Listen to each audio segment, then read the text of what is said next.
بسم اللہ الرحمن الرحیم۔ ریڈار اسکرین پر کچھ فاصلے پر بیٹھا کیپٹن اشونی کمار اب بورنگ محسوس کرنے لگا تھا۔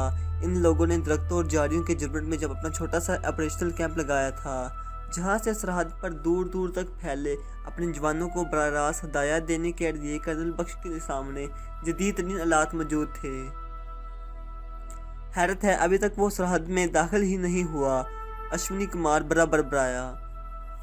وہ سرحد ہی میں نہیں بلکہ کافی اندر تک چلا گیا ہے، کرنل بخش نے، جس کی نظریں ریڈار سکرین پر گڑی ہوئی تھی، اپنے متحد سے کہا، اور کیپٹن اشونی کمار نے چونک کر اس کی طرف استفہامی نظروں سے دیکھا۔ مگر سر، ریڈار سکرین کی طرف غور سے دیکھو، کرنل بخش نے اس کی بات کاٹتے ہوئے کہا۔ اشونی کمار نے ریڈار سکرین پر نظریں جمائیں اور اس کا دل اچھل کر حلق میں اٹک گیا۔ ریڈار سکرین پر سمت بتانے والے بڑے سے ڈائل کی گڑی کسی درخت کی کٹی ہوئی شاخ کی طرح ایک طرف گری پڑی تھی، گو کہ ریڈار کی تمام باقی لائٹیں جل رہی تھیں۔ کسی ڈائل میں حرکت نہیں ہو رہی تھی۔ اس کی حالت اب بچوں کے کھلونے کی سی ہو چکی تھی۔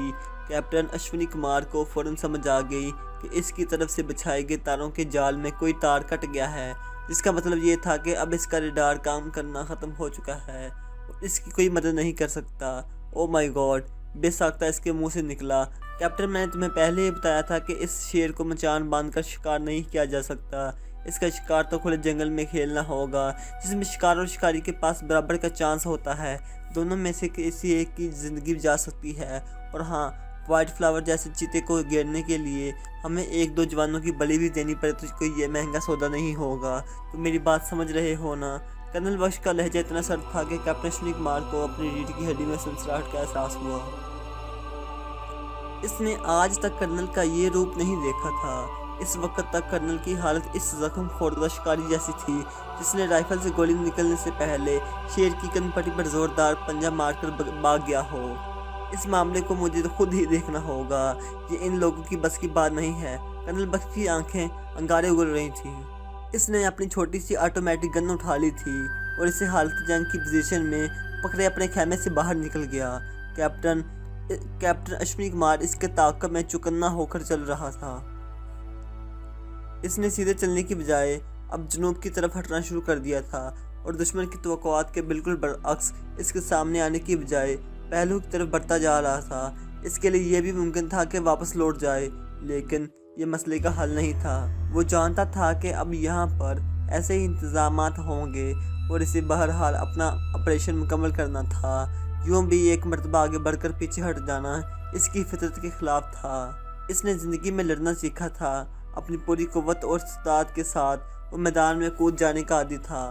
نتائج اس نے ہمیشہ حالات اور اللہ کی ذات پر چھوڑ دیے تھے۔ جب اپنی دانست میں وہ قدرے محفوظ علاقے میں پہنچ گیا تو اس نے برساتی نالے کی طرف انداز سے بڑھنا شروع کر دیا۔ چند منٹ کی مزید مسافت اسے نالے تک لے آئی تھی۔ نالے سے کچھ فاصلے پر ہی رک گیا۔ اب وہ زمین پر قدموں کے بل بیٹھا اپنی دانست میں فضا میں موجود خطرے کی بو سونگھنے کی کوشش کر رہا تھا۔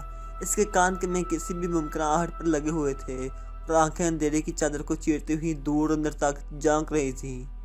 3-4 منٹ وہ اسی پوزیشن میں رہا، پھر اٹھنے کا ارادہ کر ہی رہا تھا جب اچانک کسی برقی عمل کے تحت وہ دوبارہ اسی پوزیشن میں لوٹ آیا۔ اس نے احساس کیا تھا، اس کے احساس کانوں نے صحرائی علاقے میں فوجی بوٹوں کی دمک کو محسوس کر لیا تھا، جس کا مطلب یہ تھا کہ دشمن نے اس کے استقبال کے لیے اپنی سیکیورٹی فورسز کو خاصی دور تک پھیلا دیا ہے اور ابھی سے دور ہٹ تک داخل ہونا تھا۔ اپنے ذہن میں ایک لاہے عمل طے کرتے اس نے دوبارہ اس سمت میں چلنا شروع کر دیا۔ اپنا ہر قدم وہ اس طرح سنبھال کر رکھ کر رہا تھا جیسے ریتلی زمین کی بجائے دلدل میں چل رہا ہو جہاں کسی بھی لمحے اس کے ڈوب جانے کا خطرہ تھا۔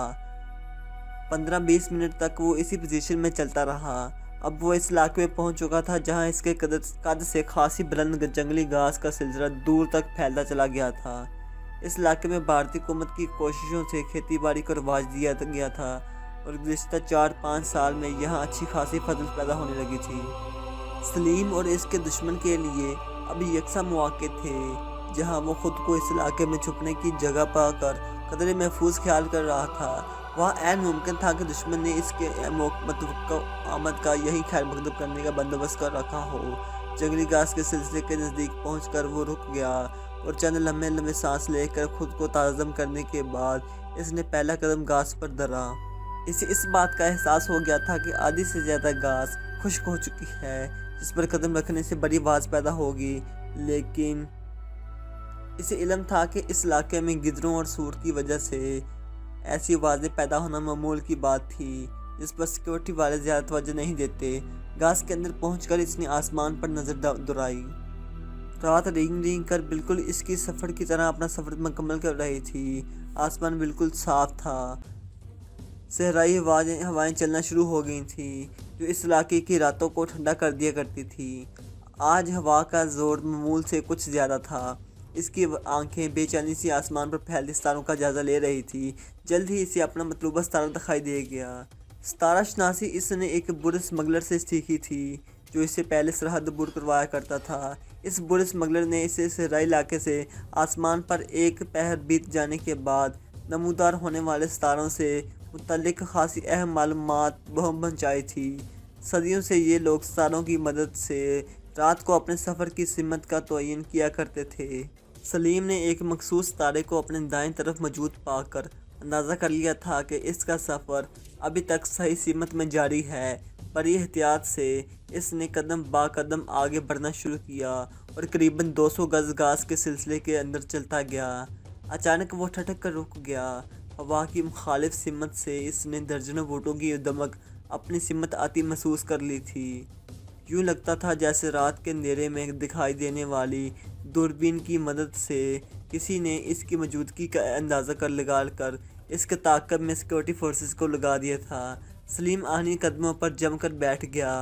خطرات کا احساس ہوتے ہی اس نے تمام حسیں جاگ پڑی تھی۔ ان لمحات میں وہ بہت خطرناک ہو جاتا تھا، کچھ بھی کر گزرنے کو تیار۔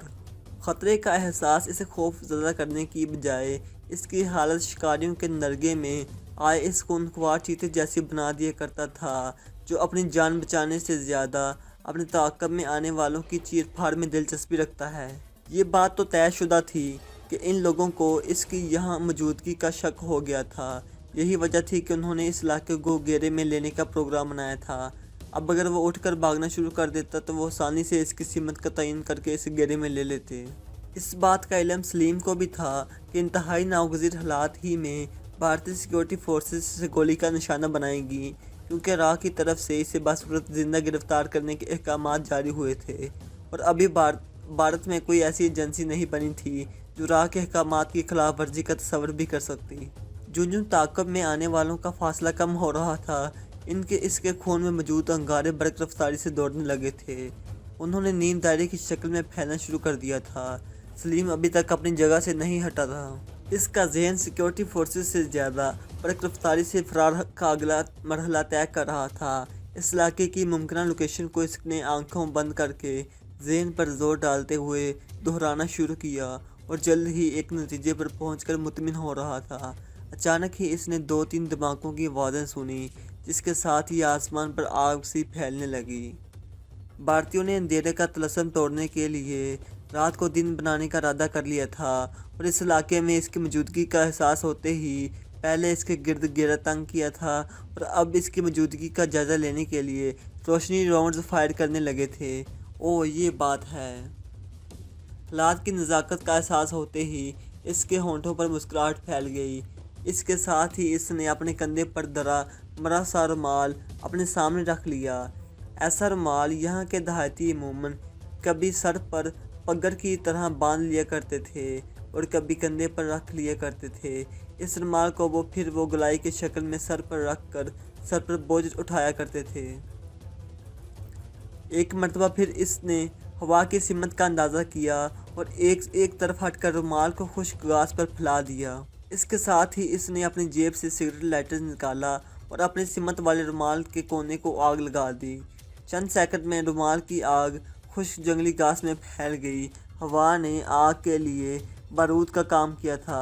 دیکھتے ہی دیکھتے آگ نے دور دور تک پھیلی خشک گھاس کو چاٹنا شروع کر دیا تھا۔ اس کا یہ حملہ اتنا اچانک اور ناقابل یقین تھا کہ نیم دائرے کی شکل میں موجود پوزیشن سنبھالے بھارتی سیکیورٹی فورسز کے جوان جوابی جنگلی گھاس کے طویل سلسلے میں قریباً داخل ہو چکے تھے،